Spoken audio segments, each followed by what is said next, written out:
fish were found by staff at the bowling club. Hundreds had been washed onto the bank of the creek, while others stranded themselves. They were removed by the bucketful. The State Pollution Control Commission has not yet carried out tests to determine why the fish died.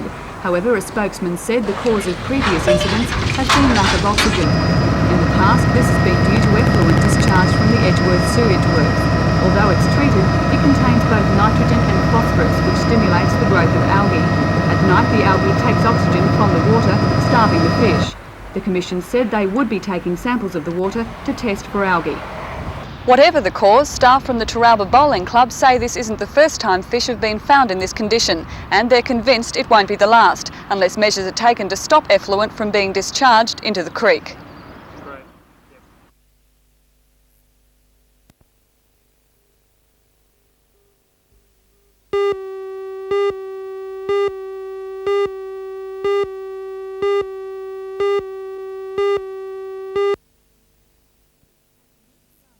At the meeting last week, Council gave the vote for the sale of the land to Salamander Projects. There was some opposition to this move, and the Minister for Local Government was notified of Council's decision. Late yesterday afternoon, Mr Stewart handed down a recommendation advising Council to call for tenders until October the 31st and to form a committee to determine the conditions of sale. At last night's meeting, Council voted to adopt that recommendation and pass the rescission motion put forward by 3 of the councillors to withdraw any commitment to Salamander Projects for the sale of the land. Councillor Crichton was one of the opposers who put forward the rescission motion. He says that sale of the land should be open to all offers and believes that the Minister has acted wisely. I think that's the right decision, and that's the reason behind the rescission motion last week. It gave the Minister the opportunity of having a look at it and then making a determination based on the information he had. So now Council has made their decision. The site for the Salamander project will go to tender. The next step will be deciding just who will finance that commercial development.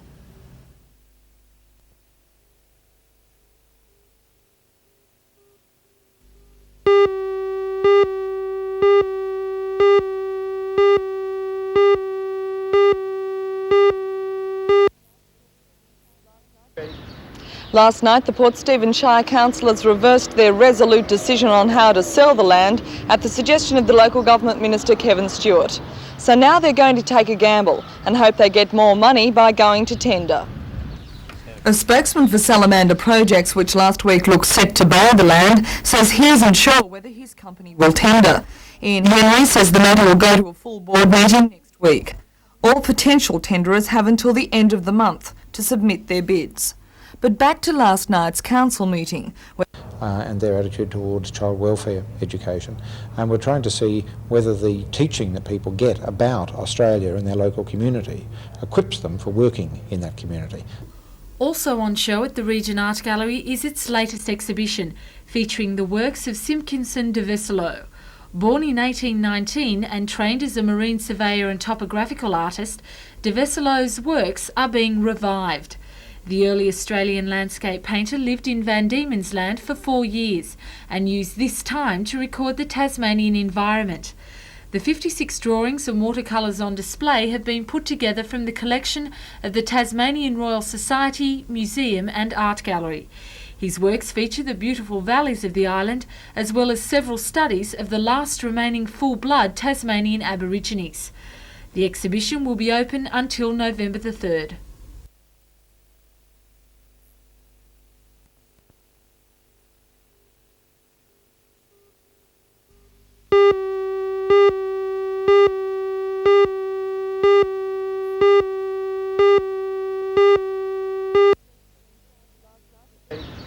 Last night, the Port Stephens Shire councillors reversed their resolute decision on how to sell the land at the suggestion of the local government minister, Kevin Stewart.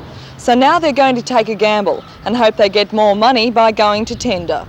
Council were quite firm in their own minds that they would have liked to have continued on the track that they're going. We don't know the result of going to tender, what it's going to mean, because there is a possibility that the 2 offers that we were considering, there's no guarantee that those offers will be made by those 2 particular companies again.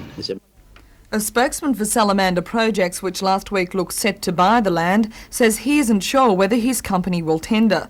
Ian Henry says the matter will go to a full board meeting next week. All potential tenderers have until the end of the month to submit their bids. But back to last night's council meeting, where the road to reaching this decision was long and rocky, as this spirited encounter shows. Earlier this year, Councillor Mackenzie said he would go out and hang himself if he ever went against the sale of the land. And because he was one of 3 councillors who moved a successful rescission motion, Councillor Worth took him to his word and supplied the road. Put it near me, mate, I'll wrap it around your neck. Councillor Mac, don't put it near me, fella. I won't throw a bit of water over you, I'll wrap it around your neck. Gentlemen, please retain some order. Don't throw rope in front of me, worthless, or I'll put it around your neck, There fella. it is. There it is. Real quick. Why don't you do what you said you'd do? I don't think I'm not capable, fella. A 4-member committee has been formed to decide on the conditions of the sale. As Shire President Roy Taylor explains, one of the major conditions will be to get the money The main up conditions, front. as I see, is we'll be looking for upfront monies to possibly around the million mark, because it's essential to council's cash flow, and the starting date, that's essential too, because the essential part about that is that there are a lot of people that have been waiting for a definite date for a commercial centre to be started to become further interested in the purchasing of land in that area. It's critical. It's a critical point.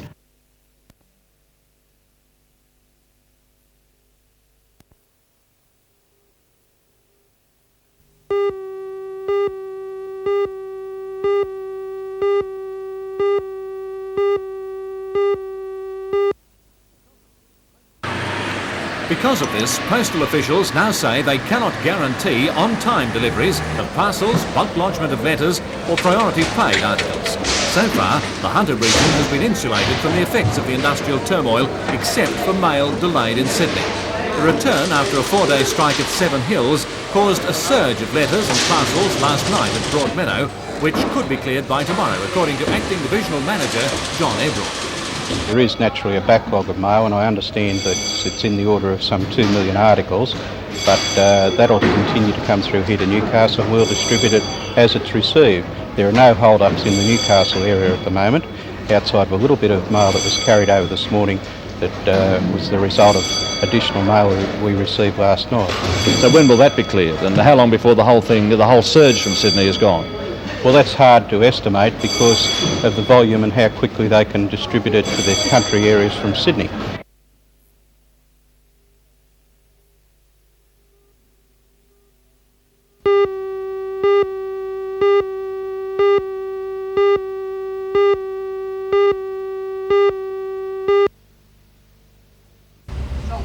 She's been at it for years, diligently filling out a lotto coupon just like thousands of others.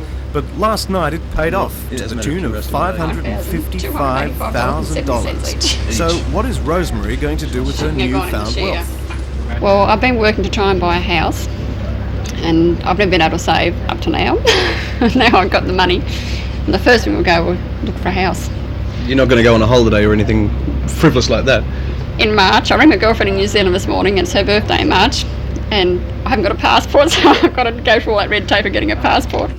My father's numbers that he always took every week, it was 4 squares, 6 numbers, and it was called family.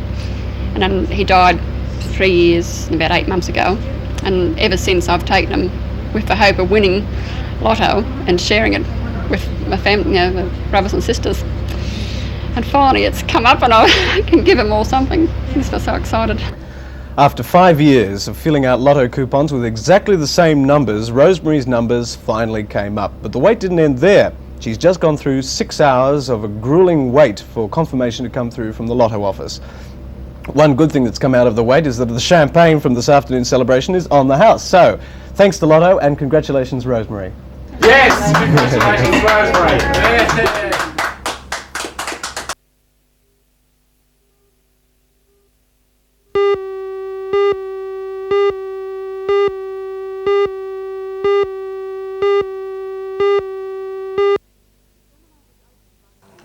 The seminar was opened by the Minister for Agriculture, Jack Hallam.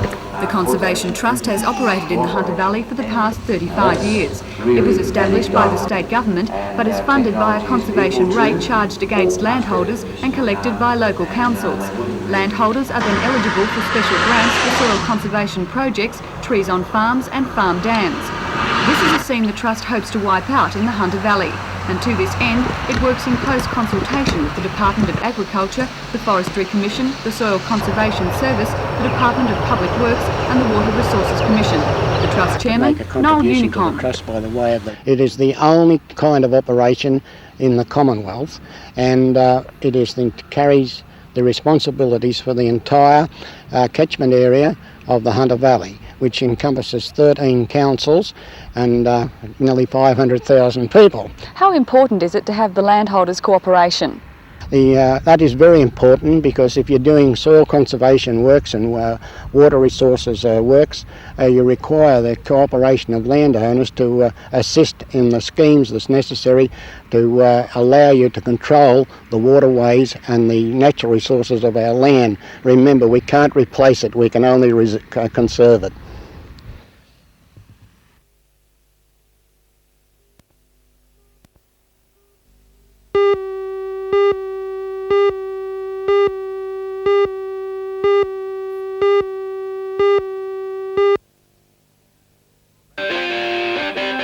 The band Dire Straits has enjoyed renewed popularity this year with their album Brothers in Arms. Although they'll not be performing in Sydney until next year, demand for tickets today was incredible. In Sydney and Melbourne, some phone subscribers had problems with their service as fans jammed the phone booking facilities. Last night in the Hunter Street Mall, a crowd of devoted fans camped out, hoping to be first in line for the best seats. As the booking office opened this morning, the queue grew and grew. At one stage, it was snaking down the mall for a few hundred metres. Sales at the office were slow as the computer struggled to accept the many bookings. But one lucky customer to get in early was David Lightfoot from Merriweather. How much did they cost you altogether? About $1,000. Really? How many did you buy? 50. What are you going to do with them all now? Oh, I've got heaps of friends. And how long have you been waiting for these?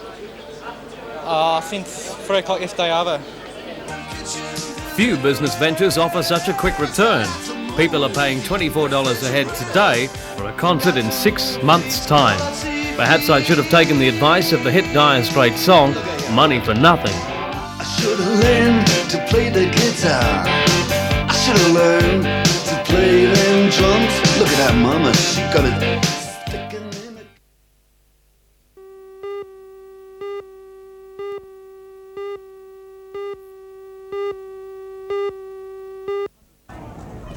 The 180 members and supporters of the Marching Koalas arrived back in Newcastle yesterday after their hectic and successful Japanese tour. Over their 10 days in Japan, the group with special guests at the New South Wales exhibition in Tokyo visited 3 major cities including Newcastle's sister city, Ube, experienced Japan's worst earthquake in more than 50 years and played in Japan's biggest parade, the Midasuji in Osaka. The band members were overwhelmed by the Japanese hospitality, and according to the tour organiser, Brian Ralph, there were several highlights. We had a small section of the band go to Ube for one day, and the other part of the band stayed back in Tokyo after visiting the Yamaha musical instrument factory. Each of the sections say that that day was the highlight of their visit. But I think the job that we went to do, which was to open the New South Wales exhibition with the Premier, was certainly the highlight of the trip for everybody. It was a long and busy day. It actually started with a live outside broadcast back to Channel 26 in Tokyo and finished with an earthquake at 6.2 on the Richter scale, and that's the sort of day that's very hard to beat.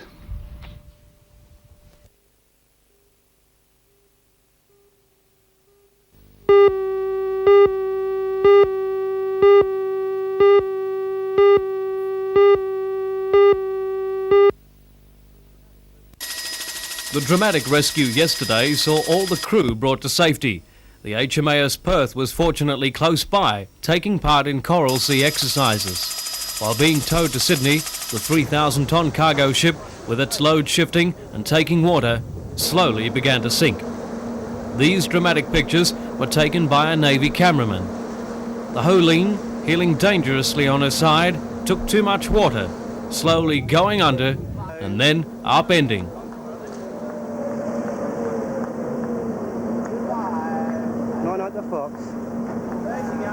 The Navy says lives would have been lost if the HMAS Perth had not been in the area.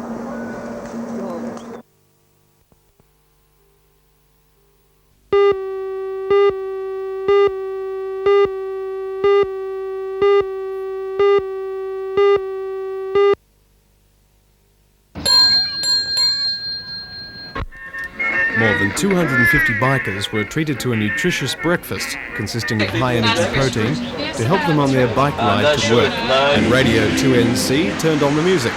The bikers could be sponsored for their ride to raise funds for the Heart Foundation. A few NBN people did their bit too. Kelly and Big Dog, and NBN News anchorman Ray Deneen, who displayed particular poise with the pump. The bikers' breakfast is just one of many Bike Week activities.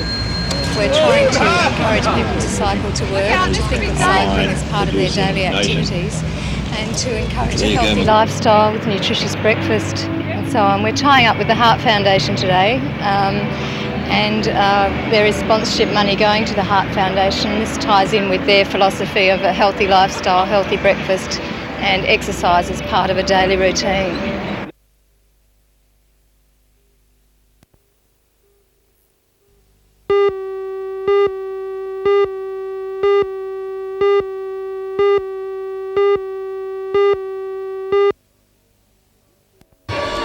The history of Newcastle Civic Theatre boasts some of the greatest names in entertainment, and its latest show is no different.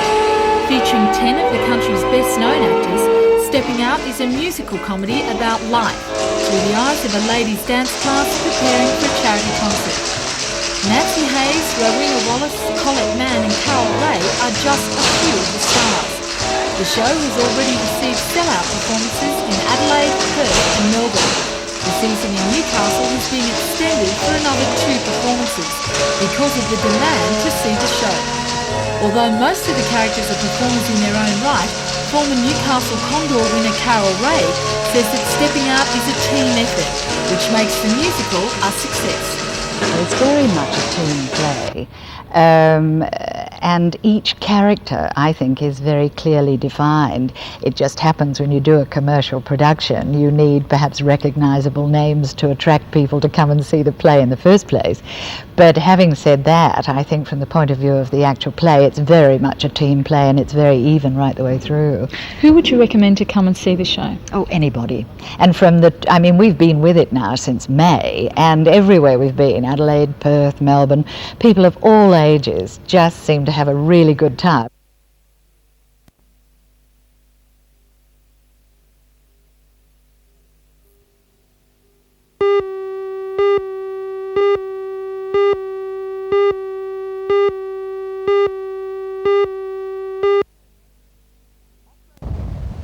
Off-road motoring has become an established recreational pursuit in New South Wales, so much so the state government has introduced a new act to control it. It's called the Recreation Vehicles Act, and it was outlined to local councils, the Water Board and the National Parks and Wildlife Service at a seminar at Port Stephens today. Under the Act, councils and landholders may apply to the Pollution Control Commission to have land set aside as a recreation vehicle area, or RVA. Unlicensed drivers 8 years and above can use RVAs, however all vehicles must be registered under the Act. This is not the same as registration under the Motor Traffic Act and does not mean the vehicle can be driven on public roads. The reason for that is that the system was intended to be as simple as possible and as low cost as possible, and bearing in mind that a lot of these sorts of vehicles wouldn't really come up to the standard of vehicles that are on the road at the moment, simply because they haven't got headlights, they may not have headlights or trafficators and components like that. And what about the age limit? Do children from 8 years to 16 years 9 months require adult supervision?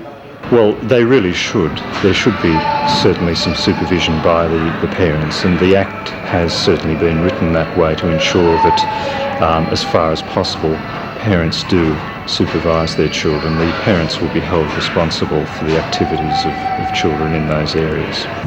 As well as the areas set aside for off-road driving, the Act also allows for the establishing of restricted areas from which all vehicles are banned.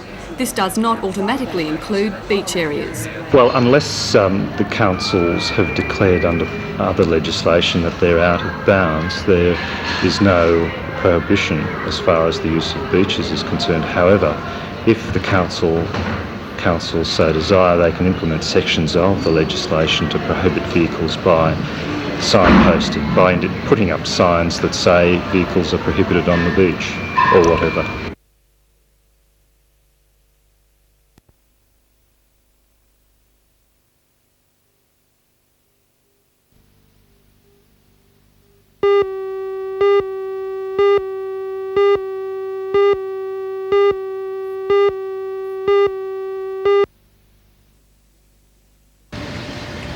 Under stormy skies, Central Coast captain Greg Matthews sent his side into bat in the limited overs encounter against Newcastle. Matthews, along with Steve and Mark Waugh, are guest players for the Central Coast. Tony Gregg is also in the side, playing his first top-grade match for some time. The Newcastle side is led by New South Wales captain Dirk Wellham and also boasts fast bowler Dave Gilbert, Rick McCosker and spinner Bob Holland. Opening bats Mark Waugh and Greg Briggs made a slow start for the Central Coast, and then disaster in the third over when Briggs was caught by Rick McCosker off the bowling of Gilbert. Steve Waugh came in and took charge of proceedings, hitting 2 fours. Unfortunately, a thunderstorm stopped the match at 5:30 after half an hour's play, but the game is likely to resume if the rain clears.